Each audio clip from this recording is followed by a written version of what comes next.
Bismillahirrahmanirrahim. Alhamdulillahirabbil alamin. Allahumma shalli wa sallim ala sayyidina Muhammadin wa ala alihi wa sahbihi ajma'in. Subhanaka la ilma lana illa ma 'allamtana innaka antal alimul hakim. Rabbi shrah li sadri wa yassir li amri wahlul 'uqdatam min lisani yafqahu qawli. Amma ba'd. Pada kesempatan kali ini insyaallah kita bakal mempraktikkan menggunakan kitab Al-Akhlaqul Banin karya Syekh Umar bin Ahmad Baroja yang biasa digunakan di pondok-pondok pesantren. Kita akan mempraktekkan teori yang sudah kita pelajari dari buku Pengantar Belajar Ilmu Nahwu. Kita praktekkan di sini. Mulai dari teori yang pertama, kita di teori pertama membahas pembagian kalimat di dalam bahasa Arab terbagi menjadi 3, yaitu isim, fi'il, dan huruf. Isim kata benda, fi'il kata kerja, dan huruf kata penghubung. Dan kita di pertemuan pertama saat itu sudah menyinggung bahwasanya salah satu perantara penting untuk membedakan satu kalimat dengan yang lainnya, mana yang kata benda, mana yang kata kerja, mana yang kata penghubung, adalah dengan menghafal kosakata bahasa Arab dan mengetahui arti dari kalimat-kalimat bahasa Arab. Nah, sekarang kita mulai dari perkataan musannif di sini. Bimadza yatakhallaqul waladu. Kita bahas satu persatu. Bi di sini artinya adalah dengan. Ya. Dengan. Bi artinya adalah dengan. Maka di sini bi adalah huruf. Kenapa? Karena dia seperti yang kita bahas tidak bisa menerima tanwin. Bi ini tidak bisa menerima tanwin. Harful ba tidak bisa menerima tanwin. Kemudian dia tidak bisa memasukkan juga tanda-tanda isim yang lainnya seperti alif lam, tidak bisa, ya. Kemudian dia juga tidak bisa memasukkan tanda-tanda fi'il seperti qad, ya, sungguh, saufa, ya, juga bisa. Maka di sini dia adalah huruf dan artinya adalah dengan. Dari arti ini kita bisa mengetahui bahwasanya dia itu hurufnya. Yatakhallaqu, berakhlak.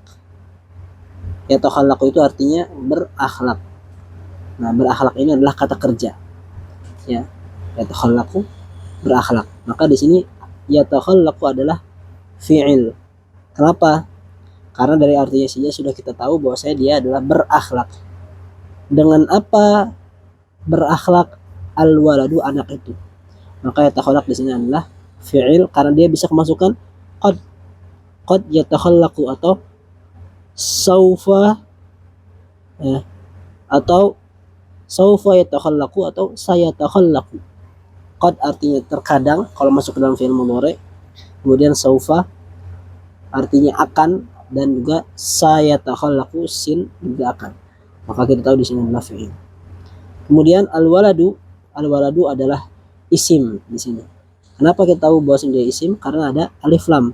Masuk tanda isim seperti yang sudah kita pelajari di pertemuan pertama adalah kemasukan alif lam.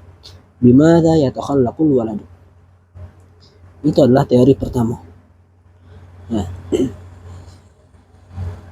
kita masuk sekarang ke teori kedua, yaitu setiap kata benda atau isim yang jatuh setelah fi'il dan dia sebagai pelaku dari pekerjaan tersebut, maka dia disebut dengan fa'il dan harokatnya harus dhammah. Sekarang al-waladu adalah isim dan dia jatuh setelah fi'il. Dan di sini al-waladu dia menjadi pelaku dari fi'il yang sebelumnya, yatakhallaqu, berakhlak. Siapa yang berakhlak? Al-waladu, anak itu. Nah, maka di sini al-waladu berarti adalah fa'il. Nah, kita kembali ke teori kedua yang kita pelajari. Apa harokat terakhir dari fa'il? Adalah dhammah, al-waladu. Makanya di sini kenapa al-waladu dalnya dibaca dhammah? Karena dia menjadi fa'il. Apa itu fa'il? Isim yang jatuh setelah fi'il dan dia adalah pelaku dari fi'il tersebut. Makanya bimadza yatakhallaqul waladu. Nah, di sini tidak ada maf'ul bih, ya. Karena fi'ilnya tidak membutuhkan kepada maf'ul bihi. Ya. Itu teori pertama dan teori kedua. Teori ketiga kita loncat, nanti kita akan temukan di kalimat-kalimat yang lain. Kita lanjut ke baris berikutnya. Yajibu 'alal waladi, wajib atas anak, an, wajib apa? Wajib an yatakhallaqa, wajib untuk berakhlak, wajib bagi seorang anak untuk berakhlak, bil akhlaqil hasanati, dengan akhlak yang baik, min sigharihi, dari masa kecilnya. Yajibu di sini kita kembali ke teori pertama, dia adalah fi'il, kata kerja. Dari artinya sudah kita tahu, wajib, ya, harus dilakukan. Nah, ini kata kerja. Juga yajibu ini bisa kemasukan tanda-tanda kata kerja yang tadi kita sudah sebutkan, qad, saufa, dan sin. Qad yajibu, saufa yajibu, sayajibu. Maka di sini adalah dia fi'il. Ya, itu adalah fi'il. Nah, ala di sini adalah huruf. Kenapa? Karena dia tidak bisa menerima tanwin, tidak bisa menerima alif lam. Dia juga, berarti dia bukan isim. Dia juga tidak bisa kemasukan qad, dia juga tidak bisa kemasukan saufa, dan tanda-tanda fi'il yang lainnya. Maka dia adalah huruf. Dari artinya apa? Ala, atas. Atas ini kata penghubung. Maka di sini ala adalah huruf. Al-waladi, al-waladi di sini apa kira-kira? Isim. Betul. Kenapa isim? Karena ada alif lam di sini. Termasuk tanda isim adalah kemasukan alif lam. Juga apa? Termasuk tanda isim adalah kemasukan huruf jar. Ala ini adalah huruf jar. Nah, dan huruf jar tidak akan masuk kecuali ke dalam isim. An juga huruf. Di sini an kita tidak bisa terjemahkan, ya, gak ada terjemahnya an. Dia hanya untuk memisah antara dua fiil yang bertemu, yajibu dengan yatakhallaqu dipisah dengan an. Yatakhallaqu berakhlak, dia berakhlak. Dia berakhlak. Yatakhallaqu sudah kita bahas, dia adalah fiil. Bi, jika sudah kita bahas, bi itu adalah huruf. Al-akhlaqil hasanah, al-akhlaqi adalah isim. Apa tandanya? Kemasukan ba, huruf jar, dan kemasukan alif lam. Kemudian al-hasanati apa? Isim juga. Kenapa? Karena kemasukan alif lam. Min, dari. Min, dari, artinya dari adalah kata penghubung, maka di sini min adalah huruf. Ditambah min ini tidak bisa menerima tanda-tanda isim dan tanda-tanda fi'il, tidak bisa kemasukan tanwin, tidak bisa kemasukan alif lam, juga tidak bisa kemasukan qad, saufa, dan sin, dan lain-lain. Sigharihi, sigharihi kira-kira apa? Fi'il apa isim? Di sini ada apa? Huruf jar, min.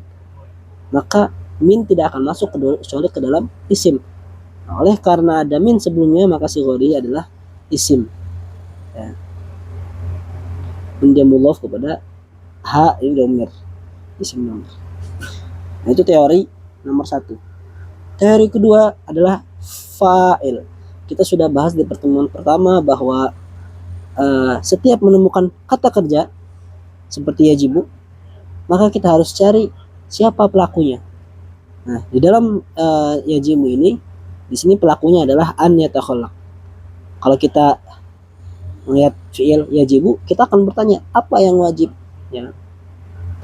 Wajib, apa yang wajib? Yang wajib adalah untuk berakhlak. Maka berakhlak ini menjadi fa'il. Nah, ini kita bakal bahas mungkin di pertemuan-pertemuan berikutnya, ya. Ini fa'il dari jenis lain. Kemudian sekarang kita masuk ke teori tentang huruf jar. Ya, kita sudah bahas bahwa setiap isim yang kemasukan, ini teori keempat. Setiap isim yang kemasukan huruf jar, di sini al-walad masukkan huruf jar, yaitu ala, didahului huruf jar, maka harokat terakhirnya harus dibaca kasrah, alal waladi. Oleh karena itu di sini waladi dibacanya. Kenapa? Karena kemasukan huruf jar. Contoh lain dari teori keempat, bil akhlaqi. Kenapa dibaca kasrah? Karena al-akhlaq adalah isim yang jatuh setelah huruf jar. Mana huruf jarnya? Yaitu ba. Maka dibaca al-akhlaqi. Al-hasanati ini namanya sifat dari al-akhlaq. Akhlak yang bagaimana? Akhlak yang baik. Oleh karena dia adalah sifat dari akhlak, dan akhlak ini berharakat kasrah, maka al-hasanati juga berharakat kasrah. Min sigharihi. Sigharihi adalah, min adalah huruf jar. Sigharihi adalah isim yang jatuh setelah huruf jar. Oleh karena itu kenapa sighari dibaca ri, sighari dibaca kasrah? Karena dia kemasukan huruf jar seperti yang sudah kita praktekkan kemarin.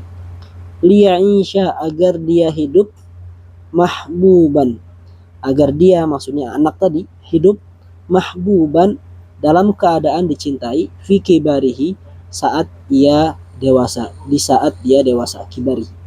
Yarda, ridho, rela, anhu, kepadanya, rabbuhu, siapa yang rela? Tuhannya.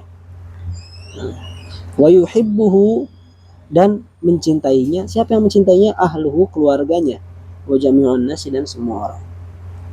Di sini liya'isha, ya'ish adalah fi'il, kata kerja, hidup, agar dia hidup. Jelas dari artinya saja kita sudah tahu bahwasanya ya'ish adalah fi'il, kata kerja. Mahbuban, kira-kira isim apa fi'il? Nah, di sini jelas ada apa? Tanwin. Dan sudah kita bahas, salah satu tandanya isim adalah kemasukan tanwin, berarti mahbuban adalah isim.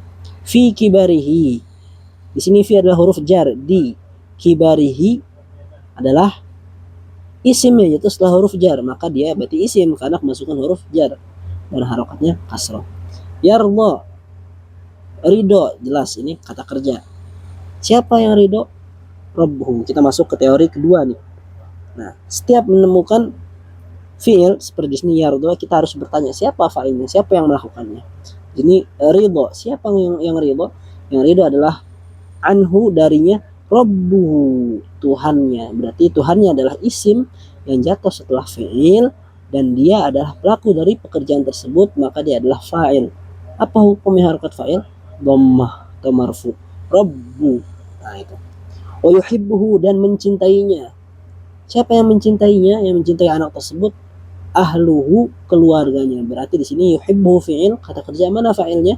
Yaitu ahluhu, keluarganya. Ahluhu di sini adalah isim yang jatuh setelah fi'il, dan dia adalah yang melakukan pekerjaan tersebut.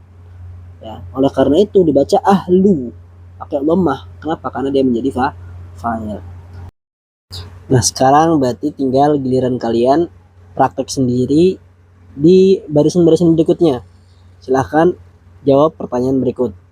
Dari kalimat la yarda anhu rabbuhu, mana saja yang kalimat huruf dan mana saja yang isim atau fi'il. Kemudian mana isim yang menjadi fa'il di antara kalimat-kalimat ini. Begitu juga kalimat setelahnya, wala yuhibbuhu ahluhu wala ahadun minnas. Silahkan jawab mana yang kalimat isim dan mana yang kalimat fi'il, dan mana isim yang menjadi fa'il.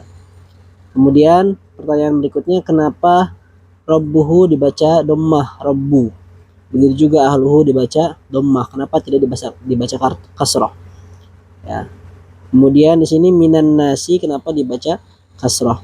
Silahkan jawab di kolom komentar. Jika ada pertanyaan apapun atau usulan, silahkan tulis di kolom komentar. Mudah-mudahan kita selalu istiqomah belajar dan diberikan kemudahan untuk bisa membaca redaksi-redaksi berbahasa Arab. Subhanakallahumma bihamdika asyhadu an la ilaha illa anta astaghfiruka wa atubu ilaik.